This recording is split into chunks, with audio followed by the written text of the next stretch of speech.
What's up guys, my name is Steven. I'm at Steven's Auto Services. Today in this video I'm going to be teaching you about your power steering system and how to flush the fluid. The number one cause of failure to the power steering system is the incorrect fluid. The incorrect fluid can always cause annoying noises like this or like this.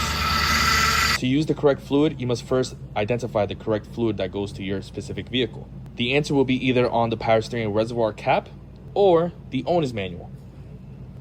Avoid using the universal power steering fluid. They can cause problems quietly like noises, seal or hose damage, foaming, overheating, heavy steering, and lastly, long-term damage to the pump and the rack.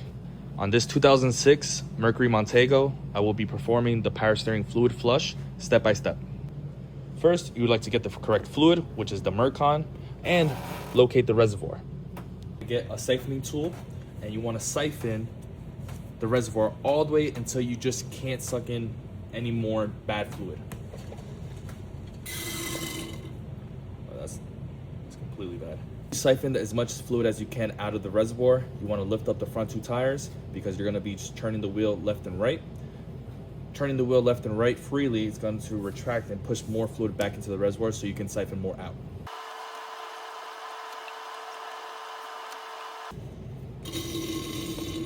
After you have siphoned all the fluid out of the reservoir, you want to identify the two hoses, which is pressure and return. In this case, we're going to be disconnecting the return. We are not going to be touching the pressure hose. The power steering pump uses the fluid inside the reservoir using hydraulic pressure, assisting you to turn the wheel left and right. We're going to disconnect the return hose.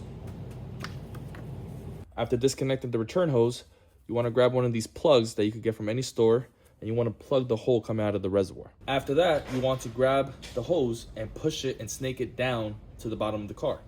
You fill up the reservoir. You'll see the return hose right here dripping into this oil catch can. I'm going to be turning the wheel left and right all the way until the end. This brown murky should start coming out as bright red.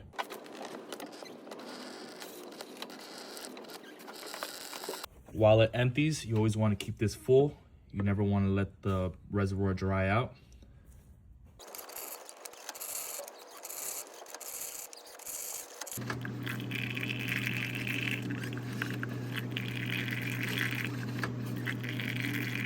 Once you have repeated the process, getting all that old fluid out, seeing that bright red color coming from the return hose, you can always reconnect the return hose to the reservoir, add the correct amount of power steering fluid to the max line. Sometimes the power steering cap itself may have a little dipstick. Next is bleeding. When you bleed the system, you always want to have the tires off the ground still.